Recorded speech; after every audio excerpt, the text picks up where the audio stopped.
The rain battered the windows of my small Seattle home, a relentless drumbeat that mirrored the chaos in my heart. I'd adopted Mia, a 2-year-old with eyes like storm clouds, to fill the void left by years of loneliness, but nothing prepared me for him. Lucas, the babysitter, walked into my life like a quiet lightning strike. And now, every day, he found reasons to linger. My name is Ethan Carter, a 28-year-old graphic designer who traded city lights for a quiet suburban life after my parents passed. I thought adopting Mia would be my redemption, a way to build something good from the ashes of loss. She was a foster child, abandoned at a hospital, her tiny hands reaching for anyone who'd hold her. The adoption process was a grueling marathon of paperwork and home visits. But the moment I held her, I knew she was mine. I didn't expect Lucas, though 25, blonde, with a smile that could unravel anyone's defenses. He was recommended by the agency, a part-time nanny with a knack for calming tantrums and a resume that screamed reliability. But there was something else. Something in the way his eyes lingered on me when he thought I wasn't looking. It started innocently enough. Lucas arrived at 8 a.m. sharp, his backpack slung over one shoulder, always with a coffee for me in hand. "Thought you'd need this," he'd say, his voice low, almost teasing. I'd thank him, brushing off the warmth in my chest as gratitude for his help with Mia. But then he'd stay long after his hours were up. He'd tidy the kitchen, read Mia an extra story, or fix a creaky cabinet I hadn't even noticed. Just helping out. He'd shrug, but his presence felt like a tether, pulling me closer to something I wasn't ready to name. I wasn't out. Not really. Growing up in a small town, I'd buried that part of myself under layers of denial and fear. Seattle was supposed to be my fresh start, a place where I could be Ethan, the dad, without the weight of who I might love. But Lucas was making that impossible. One evening, as Mia napped on the couch, he sat across from me at the kitchen table, his fingers tracing the rim of his mug. "You ever think about what you want, Ethan?" he asked, his green eyes piercing through the dim light. I froze, my heart pounding. "I have Mia," I said, dodging. He smiled, soft but knowing, and I felt the ground shift beneath me. The next day, Lucas showed up with a homemade pineapple, my favorite, which I'd mentioned in passing weeks ago. "Thought it'd go well with dinner," he said, setting it on the counter like it was no big deal. But it was. Every gesture, every moment he stayed, chipped away at the walls I'd built. I caught myself watching him, how he sang to Mia, how his laugh filled the house, how his hand brushed mine when we reached for the same toy. I told myself it was nothing, that he was just good with kids, just being kind. But the truth was louder than my excuses. By the end of the first month, Lucas was more than a babysitter. He was a fixture in our lives, woven into the rhythm of our days. Mia adored him, calling him Lulu in her toddler babble. And I was terrified. I'd spent years convincing myself I didn't need anyone. That love was a luxury I couldn't afford. But Lucas was relentless. Not with words, but with actions showing up. Staying late. Filling the silence with warmth. And every night, as I lay awake, I wondered, was I brave enough to let him in? The rain didn't stop that week, and neither did Lucas. He arrived one morning with a toolbox, claiming the back door was sticking. "Can't have Mia getting trapped," he joked, but his eyes held mine too long. As he worked, I watched from the kitchen, Mia playing at my feet. The sound of his hammer echoed like my heartbeat, steady but urgent. I wanted to tell him to stop, to leave, to give me space to breathe. But I didn't. Because deep down, I didn't want him to go. That night, after Mia was asleep, Lucas lingered by the door. "Ethan," he said, his voice barely above a whisper, "I'm not just here for Mia." My breath caught, and the room felt too small. I opened my mouth to respond, But no words came. He stepped closer, his hand brushing my arm, and for a moment, I thought he might kiss me. But then he smiled, soft and sad, and left. The door clicked shut, but the weight of his words stayed, heavy and undeniable. I stood there, staring at the pie on the counter, its crust perfectly golden. I didn't know what was coming, but I knew one thing. Lucas wasn't just the babysitter anymore. And I wasn't sure I could keep pretending he was. The days blurred into a rhythm of routine and tension, each one pulling me deeper into the orbit of Lucas's presence. Mia's laughter filled the house, a bright counterpoint to the storm brewing inside me. I couldn't shake his words from that night. I'm not just here for Mia. They echoed in my mind, a challenge I wasn't ready to face. I tried to keep things professional. Lucas was the babysitter, nothing more. I'd pay him on time, thank him for his work, and avoid those lingering moments when his eyes searched mine. But he made it impossible. One afternoon, he showed up with a stack of children's books, claiming he'd found them at a thrift store. Mia Love Stories, he said, handing me a worn copy of The Velveteen Rabbit. His fingers brushed mine, and I pulled back, muttering a thanks. He didn't push, but his smile said he noticed. Seattle's gray skies didn't help. The constant drizzle trapped us indoors, turning my small house into a pressure cooker of unspoken feelings. Lucas was everywhere singing to Mia, fixing a leaky faucet, even planting herbs in the backyard because kids should know where food comes from. I wanted to be annoyed, to tell him he was overstepping.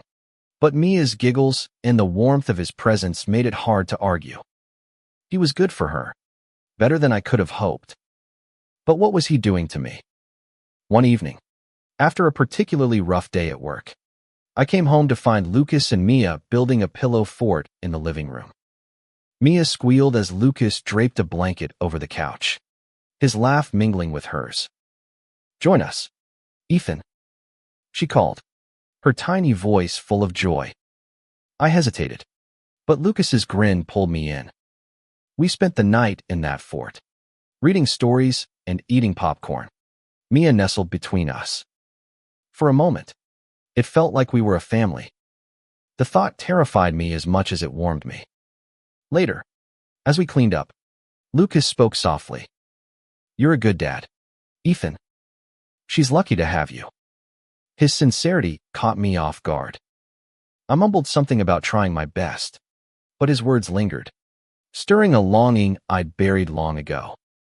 I wasn't just a dad, he was a man who'd spent years running from himself. And Lucas was making it impossible to keep running. The next day, he stayed late again, helping me fix a broken shelf. As we worked, our shoulders brushing in the cramped space, he asked about my past. "You don't talk much about yourself," he said, his tone light but probing. I deflected, mentioning my parents' accident, my move to Seattle, anything to avoid the real question.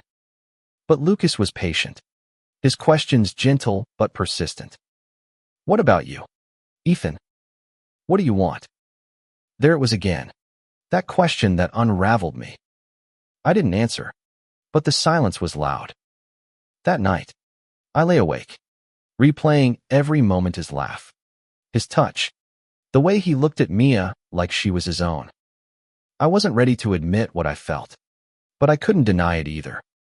Lucas was breaking down my walls, and I was letting him. The next morning, he arrived with a drawing Mia had Medea's stick figure family with 3 people.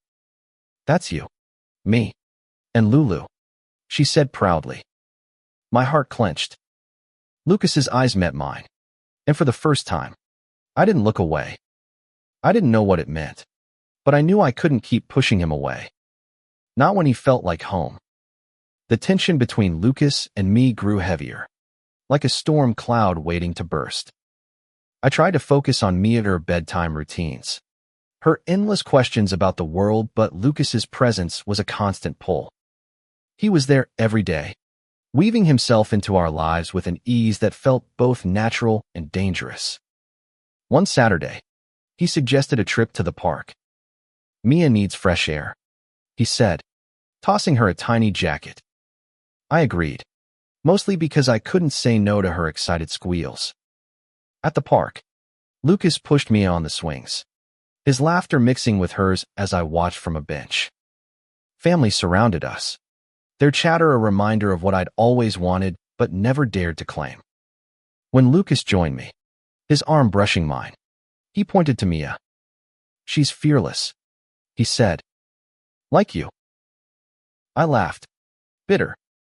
I'm not fearless. He tilted his head, studying me. You adopted a kid on your own, Ethan. That's pretty damn brave. His words hit hard, stirring something I wasn't ready to face.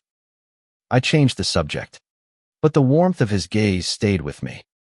That night, after Mia was asleep, Lucas stayed to help with dishes. The kitchen was quiet, the only sound the clink of plates and the hum of the fridge.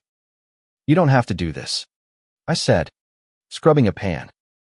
He shrugged, drying a glass. I want to. His voice was soft, but there was an edge to it, like he was daring me to acknowledge what was between us. I didn't. I couldn't. But the next day, he pushed harder. He showed up with a photo album, claiming it was for Mia to remember her early days with me. We sat on the couch, flipping through pictures of her first steps, her messy birthday cake, moments I'd almost forgotten.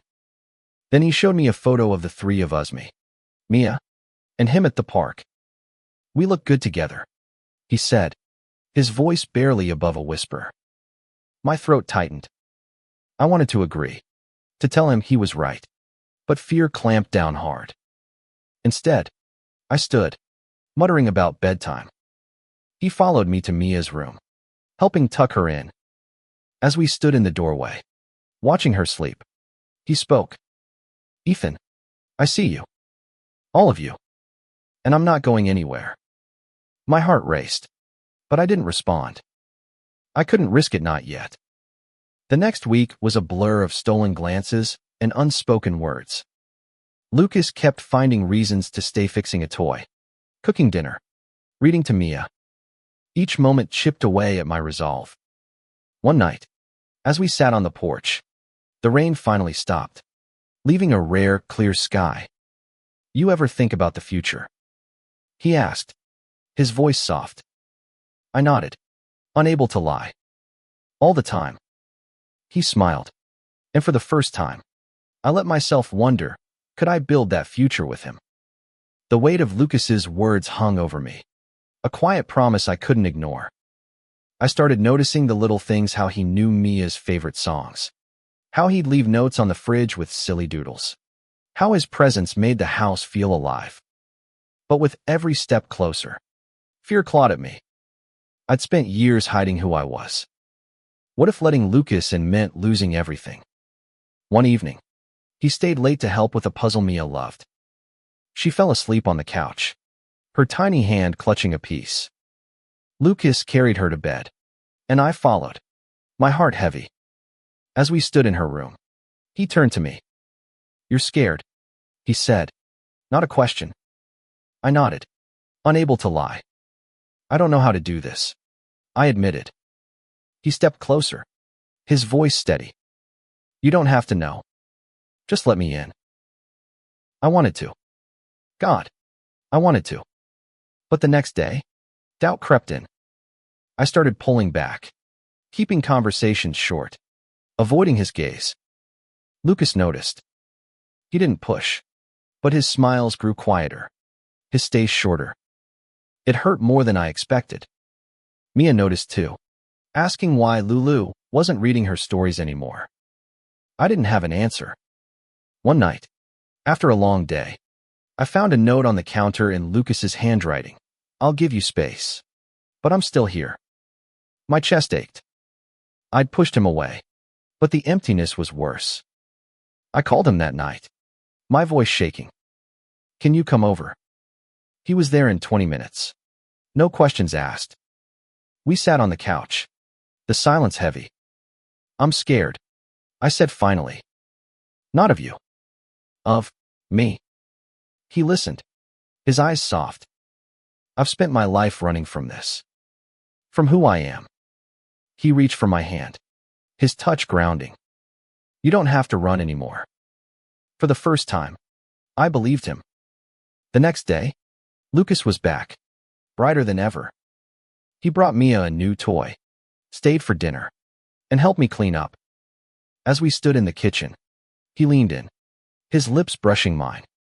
It was brief, tentative, but it set my world on fire. I didn't pull away. I couldn't. For the first time, I let myself feel the hope, the fear, the love. That kiss changed everything. It was a crack in the dam, letting feelings I'd buried for years flood through. Lucas didn't push for more, but his presence felt different now, charged. Like every glance held a promise. I was still scared, but I was tired of running. Mia's third birthday was approaching, and Lucas threw himself into planning. He suggested a small party at the house, just us and a few neighbors. She deserves to feel special, he said, decorating the living room with streamers. Watching him with Mia, I realized how much he'd become part of our world. I wanted him to stay not just as the babysitter, but as something more. The party was a success. Mia giggled as neighbors sang, her face smeared with cake. Lucas caught my eye across the room, his smile soft. Later, as we cleaned up, he spoke. I want this. Ethan. Us. A family. My heart stopped. I wanted it too, but the fear was still there, whispering doubts. The next day, an old friend from my hometown called. Mark had known me before Seattle, before Mia, when I was still pretending to be someone else. He was passing through and wanted to meet. I agreed, but unease settled in. When Mark arrived, his casual questions about Lucas felt like accusations. You two seem close, he said, his tone sharp. I brushed it off, but his words lingered, stirring old fears. Lucas noticed my distance. One night, as we sat on the couch, he asked, "What's wrong?" I told him about Mark, about the shame I'd carried for years. He listened, his hand on mine. You're not that person anymore, he said. You're Ethan, Mia's dad, and mine. The word hit hard. I kissed him then, fierce and desperate, pouring everything I couldn't say into it. But the doubts didn't vanish. Mark's visit had reopened wounds, reminding me of the world I'd left behind. Could I really have this Lucas? Mia? A family without it all falling apart? I didn't know, but for the first time, I wanted to try. The weeks after Mark's visit were a tightrope walk between hope and fear. Lucas and I were closer than ever, stealing moments when Mia was asleep, quiet kisses, whispered promises. But the shadow of my past loomed large. I'd spent so long hiding. I didn't know how to live openly. One evening, Lucas suggested we take Mia to the aquarium. She'll love the jellyfish, he said, his eyes bright. Watching him with her, I felt a surge of courage. Maybe I could do this. Maybe I could be the man he saw in me. But that night, a letter arrived from the adoption agency. A routine check, they said, but it mentioned stability and home environment. My stomach dropped. What if they saw Lucas and me together? What if they judged me? I didn't tell Lucas. Instead, I pulled back, keeping him at arm's length. He noticed, his smiles fading. Talk to me, he pleaded one night, after Mia was in bed. I couldn't. The fear was too strong, fear of losing Mia, of losing him, of losing myself. He left that night, his eyes full of hurt. The next day, I took Mia to the park alone. She asked for Lulu, and my heart broke. I'd pushed him away to protect us, but it felt like betrayal. That evening, I called him. I'm sorry, I said, my voice breaking. I'm scared they'll take her away. He was quiet for a moment, then said, They won't. and I'm not going anywhere. He came over, and we talked until dawn about my fears, his hopes, our future. The agency visit came and went. They saw a happy home, a thriving Mia. But the real test was inside me. Could I let go of the fear? Lucas was patient, but I knew he deserved more. I had to decide keep running, or fight for the life I wanted. The decision wasn't easy, but Lucas made it feel possible. He was there every day, not just for Mia, but for me. His presence a steady reminder of what we could be. I started opening up, telling him about my childhood, the shame I'd carried, the dreams I'd buried. He listened, never judging, his hand always finding mine. One night, as we sat on the porch, I told him the truth. I love you, I said, the words foreign but right. His smile was brighter than the stars above. I love you too, he whispered, and we kissed, the world fading away. For the first time, I felt free. But freedom came with challenges. Neighbors started noticing whispers, curious glances. I ignored them, focusing on Mia and Lucas. We were building something real, something worth fighting for. One day, Lucas suggested we make it official. Move in, he said, his eyes hopeful. Let's be a family. My heart soared, but fear lingered. What if it was too much? Too soon? I took a leap. Lucas moved in, his things mingling with ours. Mia was thrilled, calling us Daddy and Lulu. The house felt fuller, brighter. But the whispers grew louder. One neighbor, Mrs. Thompson, confronted me. Is he living here now? She asked, her tone sharp. I nodded, bracing for judgment. She surprised me. Good, she said. Mia's happy. That's what matters. Her words gave me strength. I was done hiding. Lucas and I were a team, raising Mia, facing the world together. The fear wasn't gone, but it was quieter now, drowned out by love. Months passed, and our little family grew stronger. Lucas was more than a partner, was my home, as much as Mia was. We faced challenges, judgmental looks, whispered gossip, but we faced them together. Mia thrived, her laughter a reminder of why we fought. One spring evening, as cherry blossoms bloomed outside, Lucas proposed. Not with a ring, but with a drawing Mia had made 3 stick figures, labeled Daddy, Lulu, me. Marry me, he said, his voice steady. I said yes, tears in my eyes, Mia clapping between us. The wedding was small, just us, Mia, and a few friends. Mrs. Thompson was there, smiling like a proud parent. As we exchanged vows, I thought of the boy I'd been, scared and alone. I wasn't him anymore. I was Ethan, dad, partner, loved. Years later, Mia would ask how we became a family. I'd tell her about the rainy days, the pie, the pillow forts. I'd tell her about Lucas, who stayed when I was too scared to ask. And I'd tell her about love, not just ours, but hers, the spark that brought us together. We weren't perfect. There were fights, doubts, moments when fear crept back. But we chose each other, every day. And in that choice, we found a truth worth living. Love doesn't just happen. It's built. One moment, one stay, one brave step at a time.